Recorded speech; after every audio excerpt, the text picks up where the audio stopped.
boobu sax laa bëgg ñu des ci ba léegi parce que gis nañ ne mi ngi joué li nga xam ne mooy rôle bu am solo depuis li nga xam ne mooy présidentielle bi ak voilà le président Mamadou Badio Camara ñu koy ñaanal suñu borom yërëm ko xaare ko aljanna mais conseil constitutionnel li ñuy faral di gis mooy il faut ñu saisir ko pour muy mën a addu ci yi nga xam ne mooy yu bëri ci wàllum ay loi est-ce que waruñ ko jéem a tëggaat ba li nga xam ne mooy voilà député wala boog président su bëggee def dara moom dafay ñëw leeral avant même ñu koy saisir parce que leeral yi suñ ko defoon ci li nga xam ne mooy en 2024 duñ ñëwaat ba 2025 di ci wax. waaw loolu nag mooy dafa naa ni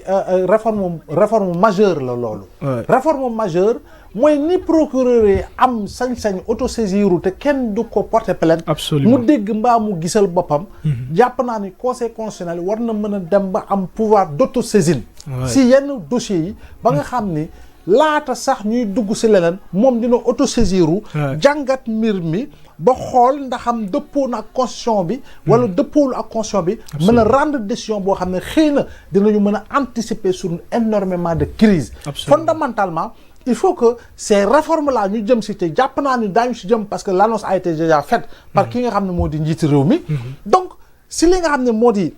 li fi am comme document je pense que sur le plan des stratégies à dérouler Sénégal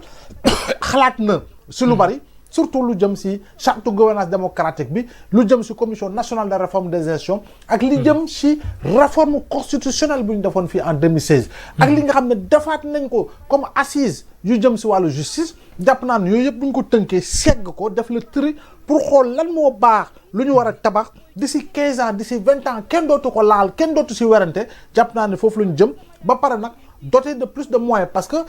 autant la charte de gouvernance démocratique autant la commission nationale de réforme des institutions ñoom dañoo jëm sax si cour constitutionnelle au-delà véritablement d'un conseil constitutionnel donc jàpp naa ne nag foofee war nañu mën a def réforme yoo xam ne aujourd'hui mën nga consulter conseil constitutionnel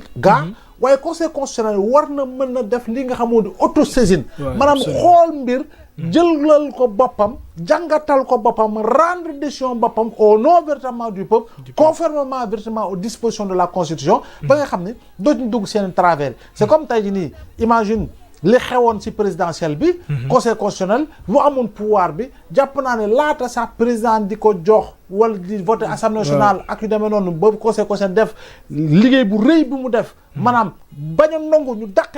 élection bi ba ne quel que soit alpha le 2 avril passation de service bi day am donc bu defe naa ne bu dul woon loolu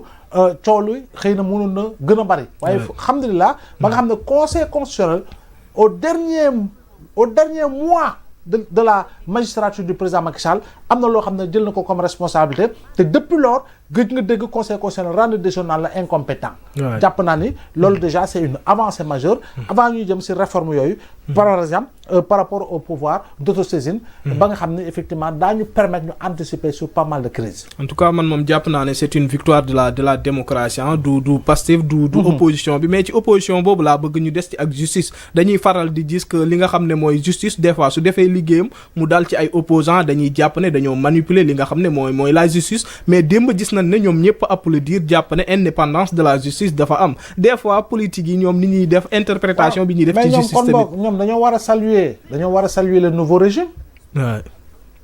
dañoo war a saluer kan le nouveau régime parce que njuuj njaaj yi ñeneen ñi doon def bañ naan justice bii conseil constitutionnel bii ëlëb na xel lëndëmal na xol leeralul mbir yi justice à deux vitesses nangam sangam mais comme noonu ils doivent je pense dire bravo je dis bien à ce nouveau régime par rapport ak li nga xam ne mooy gis nañu ni justice de plus en plus dafa mel ni gën naa tëddee njaaxaanaay si li nga xam ne mooy la muy def si wàllu yoon jàpp naa ni gis nañu ñu bari gis nañu ñu ngi koy jaarale si yoon il y a quelques mois pour un rien dañ la daan yóbbu instruction tey ñu bari ñu du mën a ñëpp mais la majorité les 99% des personnes yu ñu teg loxo boobu ba léegi ont été jugées en flagrant délit jàpp naa ni ba tey benn wala ñaar ñett lañu yóbbu instruction xëy na loolu mënta ñàkk tant que le code reste en l'état muy code pénal bi mu code de procédure pénale bi donc foofu itam war ñoo dem si ay réformes pour véritablement ñu xool instruction si dans quelles conditions, mandat de dépôt dans quelle situation, etc., etc. Réformer yenn article si code pénal bi si code de procédure pénale bi ba nga xam ne effectivement dina nga citoyen bi dina gën a mën a sentir ay droit wam yu gën a diis par rapport ak li nga xam ne moo di machine judiciaire. Encore que am na ñoo xam ne dañu doon wax ni oui amatul justice à double vitesse. waaw si dossier bi suba itamit bu ñu andilaat justice à deux vitesses selon situation boo xam ne arrangé wu leen. Donc je pense que aujourd'hui plus que jamais li ëpp solo mooy gis nga yoon boo xam ne effectivement boobu ba léegi daal amul fu ñu ko mën a duutee baaraam si li nga xam ne mooy salfaañe par rapport ak li nga xam ne xewoon na fi yàggul tuuti. xam nga ni weesu nañu jamono ji nga xam ne dañuy accuser un leader politique de vol de portable. maanaam sàccum portable pour mën ko teg loxo et puis créer li si ginnaaw yëpp tu vois. Donc je pense que au moins am na ay avancées significatives te avancées yooyu doyugul je dis bien doyugul des na parce que fu ñu war a jëm war nañoo gën a leeral pour que citoyen bi si wàllu boppam mu au-delà véritablement de certaines exceptions liées au mandat de dépôt que l'on mette en application même les peines alternatives. sama mbokk Oumar Mbow bu nekk Touba wala Fatou Ndiaye bu nekk feneen xaw ma Malem Odar. Effectivement bu defee dara au lieu nga koy jël di ko yóbbu fi nga xamoo di nungu sin nga balale ko bopp koñam boo beneen bopp koñ bi voilà travaux d'intérêt public nga raxasloo ko bisu Dakar Dem Dikk yi ak yu demee noonu jàpp naa ni yooyu c'est des peines alternatives yoo xam ne dina gën a baax par rapport ak li nga xam moo di mandat de dépôt te mandat de dépôt ko jàpp naa ni assises yi waxtaan nañ si ñoom ñoo ko sekk waxtaan nañ si bu baax a baax par rapport au-delà des peines alternatives te gis nga bracelet électronique am na leneen li mooy encore une fois l'instauration du juge des libertés pour véritablement mën a taxaw opposé wu si li nga xam ne souvent mooy mandat de dépôt yi nga xam ne moom lañ daan gis parce que yàggul tuuti plus de 1000 jeunes avaient été envoyés en prison te ñoom ñëpp pratiquement boo koy xool ñu si bari si ñoom ils étaient mis en instruction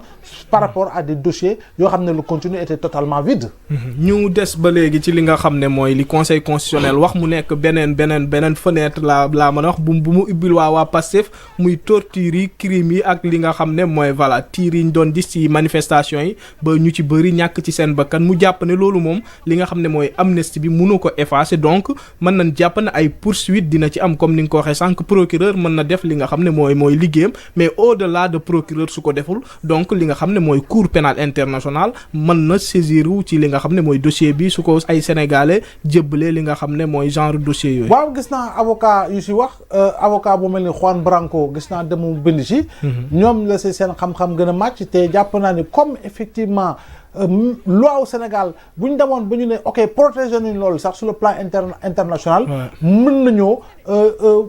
porter plainte à l'image véritablement du dossier Habré parce que dossier Habré ay famille victime ñoo déposé plainte bi pendant des années ñu topp ci par rapport à des cas de disparition à des cas de meurtre et à des cas de torture au bout du compte il avait été jugé fii Sénégal par les chambres africaines ak le si topp si wàllu condamnation bi donc juste pour dire que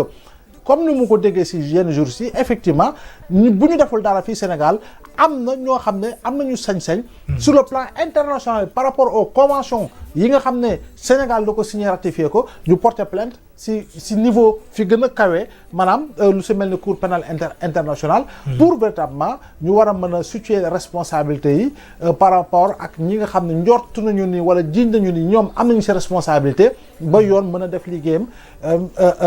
pour mën a situer encore une fois les responsabilités xam ñan ñoo def xam ñan ñoo deful donc de ce point de vue là am na loo xam ne boo ko defee comme bu ñu nee fait imprescriptible rek ñuy njort ñoo ko def amuñu feneen fu ñu mën a rëccee xanaa boog ñu dem si yeneen dëkk yoo xam ne ñoom seen France yoonul nekkul si cour pénale France nekkul si yenn convention yoo xam ne ratifié nañ ko sur plan international nga war faa mën a dem làqatu ba keroog ngay dem feneen ñu lay mën a teg loxo mais jàpp naa ni aujourd'hui le monde étant un village planétaire rëcc ca dina jafe parce que tey ji Yaya Jammeh da ngay jël exemple am ma nga fële sa Guinée équatoriale. Mais jusqu'à quand, jusqu'à quel moment, jusqu'à quelle période ndax xam dina rëcc durant toute sa vie on ne saurait le dire en attendant de voir effectivement fan la wóori di mujj àggatam. en tout cas tiim doomu jaambur moom tiire ko bal loolu moom voilà amnistie mënu ko effacer parce que laalewul dara ak li nga xam ne mooy politique wala tiim nit dóor ko dama ko dama ne gis nga li fi xewoon manifestation gilet jaune yi France moo gënoon violente. ay junni yu oto la ñu taal. ay magasin yoo xam ne valeur yañ ko estimé jéggi na dayoo c'est des milliards d'euros lañ fa yàqati. je te dis lañ fa yàq jéggi na dayoo.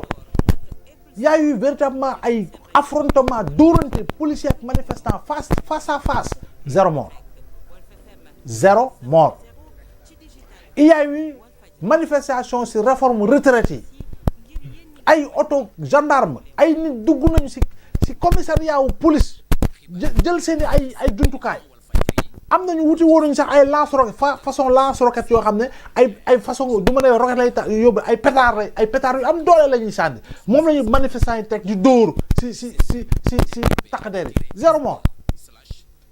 y a eu des blessés certes mais zéro mort yaa ngi gis fii ñu ne la reporté nañu présidentiel candidat yi fi nekkoon ñoom ñëpp pratiquement du ma ne ñëpp mais ñoom ñëpp daanaka ils avaient appelé à manifester. Candidats retenus tous pratiquement ils avaient appelé à manifester. Au bout